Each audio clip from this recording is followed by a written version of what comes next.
On July 3rd, 2024, the four kings struck the Alamitos Bay Jetty. A pleasure boat came crashing into the jetty and sank. The boat began drifting away. One passenger, Jesse Howard, assumes control of the vessel, turning it around, steering it back to the jetty, tying it up, and then helping the passengers get onto land safely. What happened? Did you guys see it? New cell phone video captures confusion and chaos in Long Beach moments after a deadly boat crash.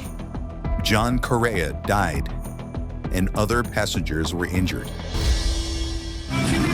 Survivors stumbling onto shore as the boat's music continues playing. Both LDPD and the Marine Patrol investigated the accident and determined that John Correa was piloting the boat when it struck the jetty.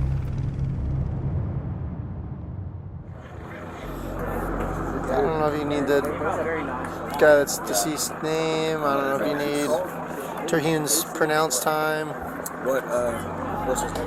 Huh? What's the guy's name? John Correa, C-O-R-E-A. I don't have a date of birth. It's 50 to 60 though. Angel Mendoza is the only identified witness to the accident. He was fishing on the rocks when he saw the four kings hit the jetty. Angel spoke with a local reporter hours after the accident. I saw it like the rocks and it just flew up like that. Angel Mendoza had been fishing Wednesday night when he witnessed the violent collision. Everyone was bleeding and one guy, his body was just laying there on the top, dashboard. Angel recorded the aftermath of the accident and said John Correa was dead on the dashboard of the boat. One guy, his body was just laying there on the top, dashboard. According to Vessel Accident Report 2, authored by rescue boat captain Aaron Fletcher, the boat struck the jetty at a near-perfect 90-degree angle. Captain Fletcher's Vessel Accident Report shows each passenger was thrown forward at the moment of impact. There were 3 passengers on the top deck. Kevin King was found unconscious on the walkway floor to the left of the helm.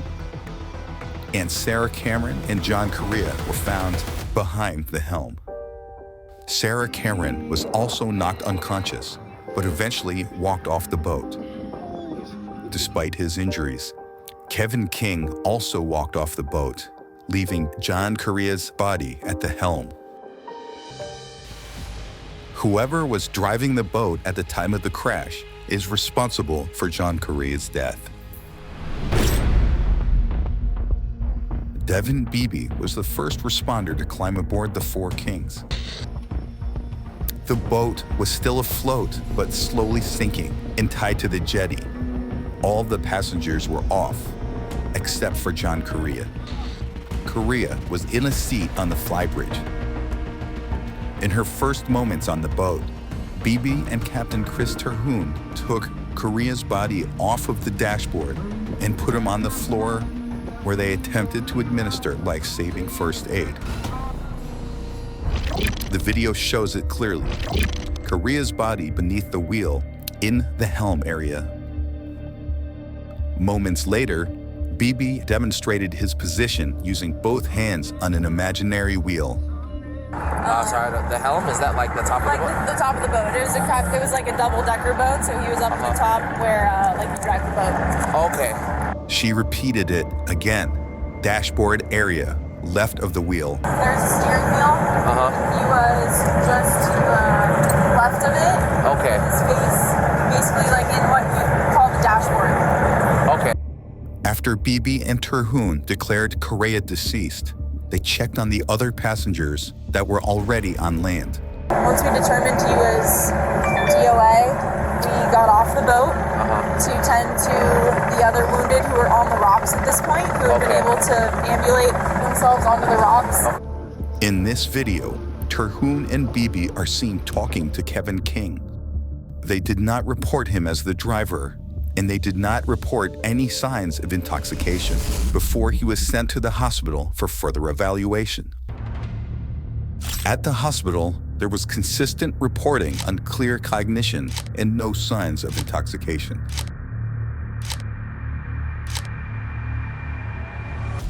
BB was also the lifeguard that eventually retrieved John Correa's body from the sinking vessel, pulled from under the wheel itself. So I swam in, grabbed him, and pulled him to the boat.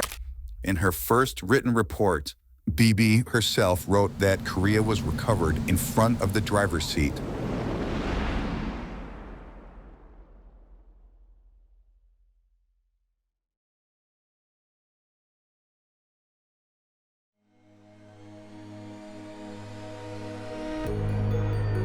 And when an LBPD officer summarized what the lifeguards said, that Correa was the driver, BB stood by. She did not object. She did not correct. She agreed. I spoke to lifeguards who recovered the decedent, and they believe he was the driver because he was in the captain's seat. A deputy later read the facts of Correa's location back to BB. She nodded, confirmed, and agreed. No correction, no mistake. So you get up there, you see this gentleman, he is face down, like where the steering wheel area is. His face is in the cup holder. He's not conscious, not breathing. You pull him back, he has significant facial injuries. And then at that point, you guys pretty much determine him deceased. Yeah. On camera, BB even said Correa was impaled on the cup holder to the left of the wheel. There was like a cup holder there, and his face was in there. The photo evidence matches her words. The cup holder on the left side is broken. The cup holder on the right side is pristine. There was like a cup holder there, and his face was in there. That same night, Devin Beebe's account was confirmed by other first responders. Aaron Fletcher was the captain of Rescue Boat 1 on July 3, 2024. His job that night was not to climb ladders or pull victims from under the helm.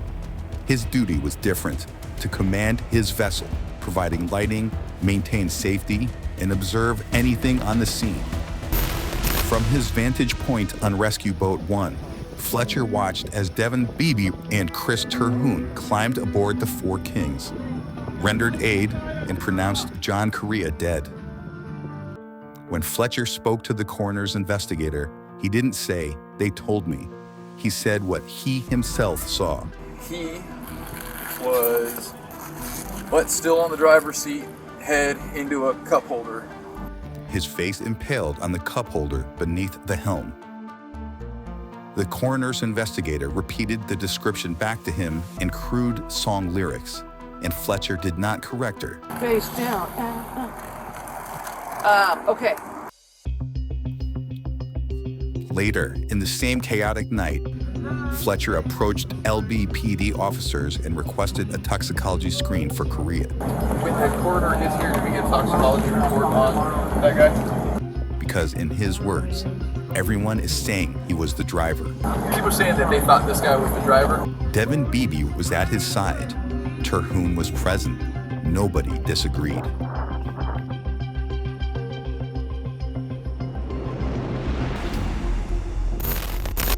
You're supposed to enter the channel from the red side, right? Red right turning. So red right return. You're returning back into port. Keep the red light on the right hand side. But he did not do that. He didn't make it anywhere close to the channel entrance. He ran straight into the side of the jetty. Yeah, probably, because he's still alive. Stop that. He's gonna wake up in the van, all right? He will not.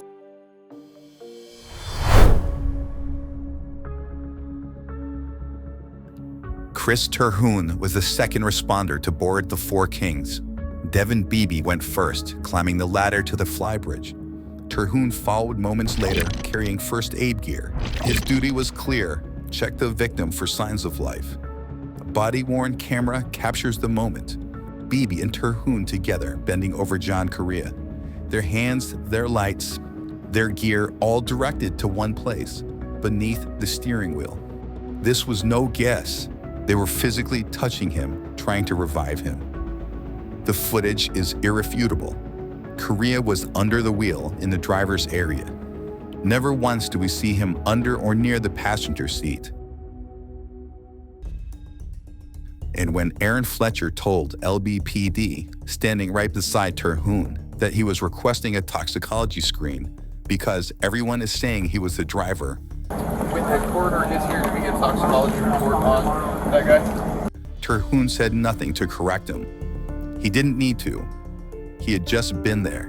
He had just touched the man in the helm position. Terhune never authored a contradictory report.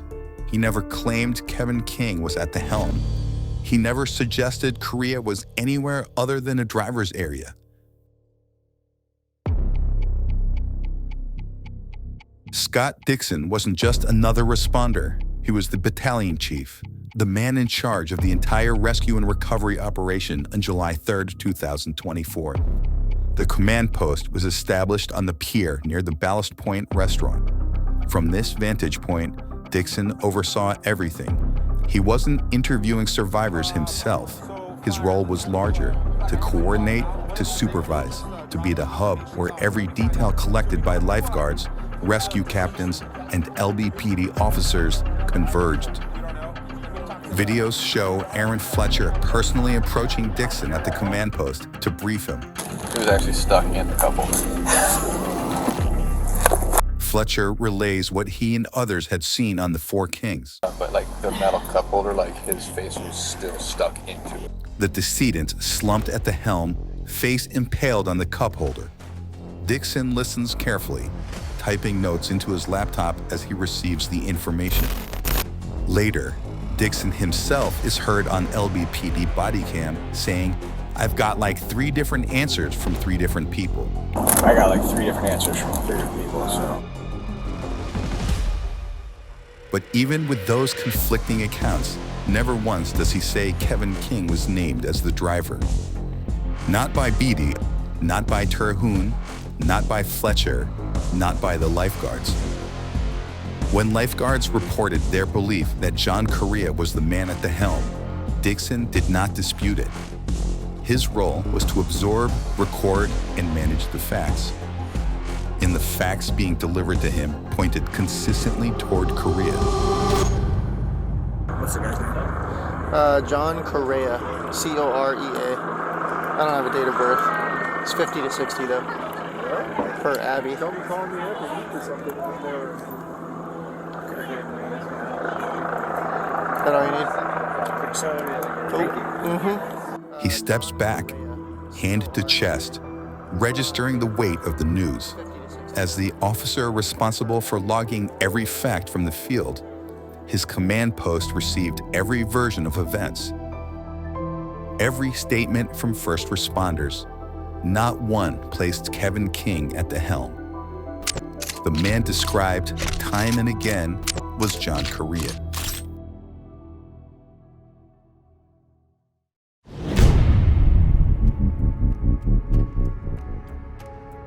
The next day, Devin Beebe returned to the scene of the accident.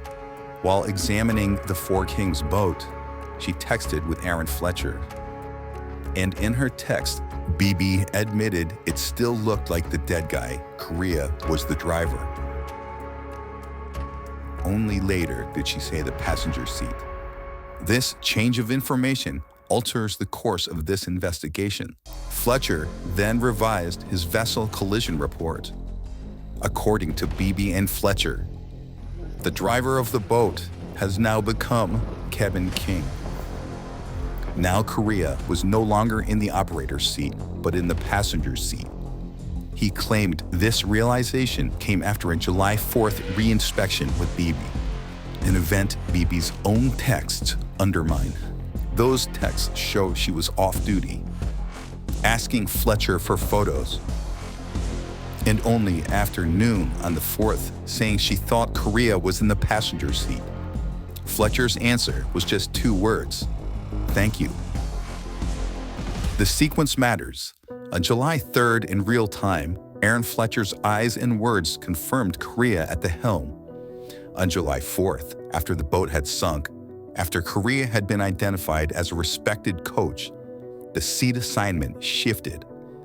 By September 2025, prosecutors advanced a third theory: Korea wasn't in either chair. The captain of Rescue Boat 1, the man whose job was to watch, record, and report, saw Korea in the driver's seat. That was his original, professional, contemporaneous account. The question is not what later reports claim, but whether we can ignore the words of the one man tasked with observing everything. These changed reports that contradict the video footage and statements from multiple first responders the day of the accident send ripples through the town. A man's life is at stake. Kevin King is facing manslaughter charges, as well as multiple lawsuits. The factually incorrect case goes as far as a recent award ceremony. While Fletcher and Beebe have no doubt saved lives while on duty, their heroics on the night of the crash can be debated. When Devin Beebe and Aaron Fletcher arrived at the scene, every living passenger was safe and sound on dry land. There was nobody left for them to save. Aaron Fletcher never set foot on the Four Kings or the jetty. The facts of the matter are that not even one passenger was saved by Beebe or Fletcher. Once we determined he was DOA, we got off the boat to tend to the other wounded who were on the rocks at this point, who have been able to ambulate themselves onto the rocks. There was no blood pooled or streaming from the flybridge, as Beebe claimed. This cell phone video shows Sarah Cameron after climbing off of the boat with no signs of blood on her. But there was a real-life hero the night of the crash, who saved the lives of husbands and wives and friends and acquaintances. The hero risked his own to save the lives of others.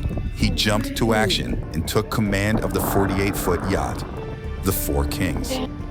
That yacht had just smashed into the Alamitos Bay Jetty. 2 people were unconscious and others could hardly move.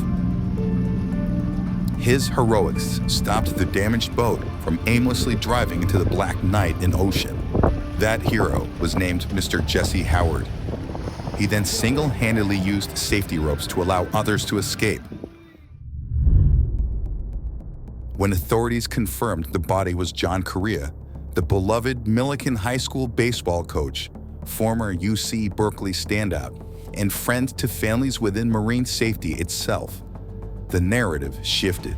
The prosecution may try to shift Correa from seat to seat, or even out of the helm entirely. But the video does not lie. When Chris Terhune tried to save him, John Correa was beneath the steering wheel.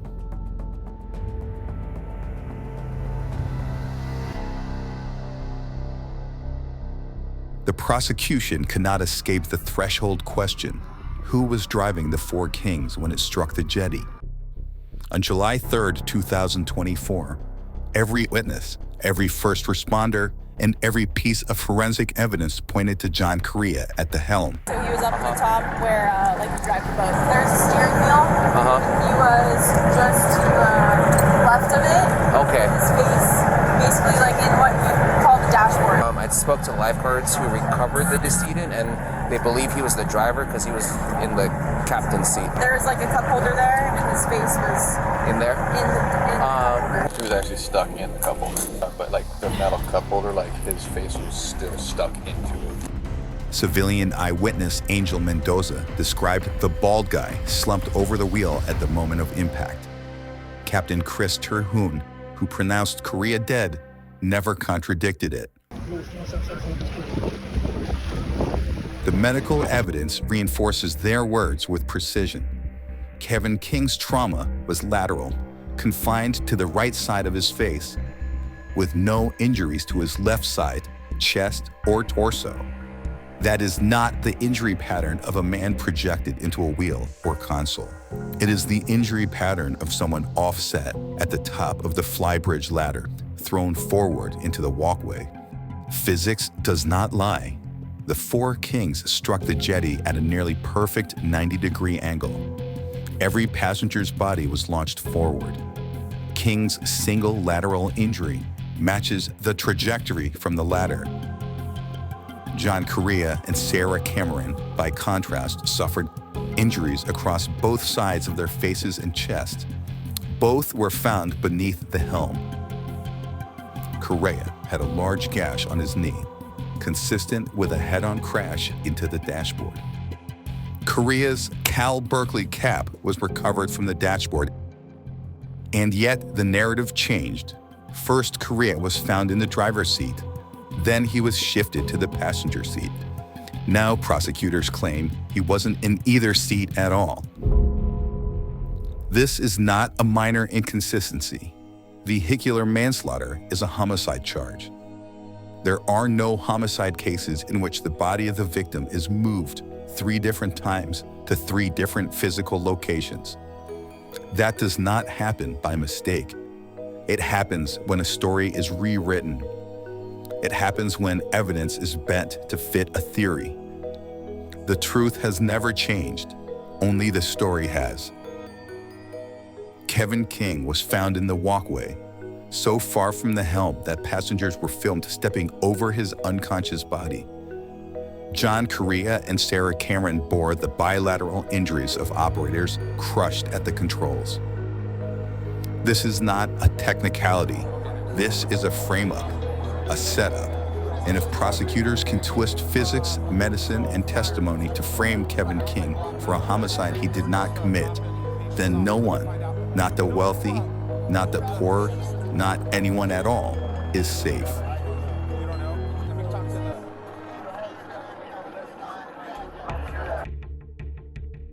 Scott Dixon pronounced that he had 3 versions of who was driving the boat when it wrecked. There were 3 people found either dead or unconscious under the helm and wheel or near the helm: Kevin King, Sarah Cameron, and John Correa.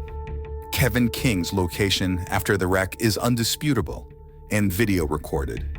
The walkway where Kevin King was laying and where the passenger steps over King in the previous video can be seen in this photo, to the left and in front of the helm and the wheel. The passenger steps over King in the walkway, in front of the helm and the wheel, and to the left.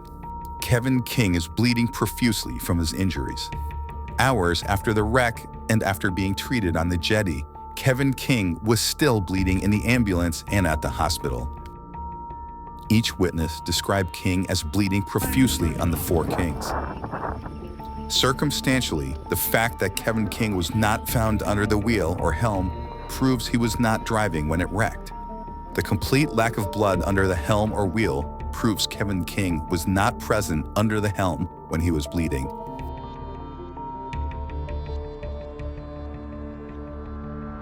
Aaron Fletcher's official report identifies the 3 people allegedly behind the helm after the wreck. Sarah Cameron was identified as being under the wheel. Video evidence proves Sarah Cameron was not bleeding profusely under the helm. The lack of blood is circumstantial evidence that she was not near Kevin King. She does not have blood on her hands, her pants, or her feet. Fletcher's post-wreck diagram identifies John Correa as the 3rd person under the helm. The diagram does not show Correa on the driver's side as described by Mendoza, Beebe, Fletcher, and Terhune. The diagram does not show Correa in the passenger seat as Beebe's diagram showed. Correa has now been moved to a 3rd location. No witness, no video or evidence placed him out of the seat and on the floor. But the evidence does place him in the seat before the wreck, the driver's seat. Forensic evidence usually offers the definitive word on disputes in criminal cases. Unlike witnesses who lie or are mistaken, forensic evidence does not have a motive to lie. Notice the split laceration to John Correa's knee. It is positioned on the inside of the knee, directly aligned with the protrusion in front of the right knee. Notice there is no damage to the left knee. Notice the outside the right knee would not strike the protrusion.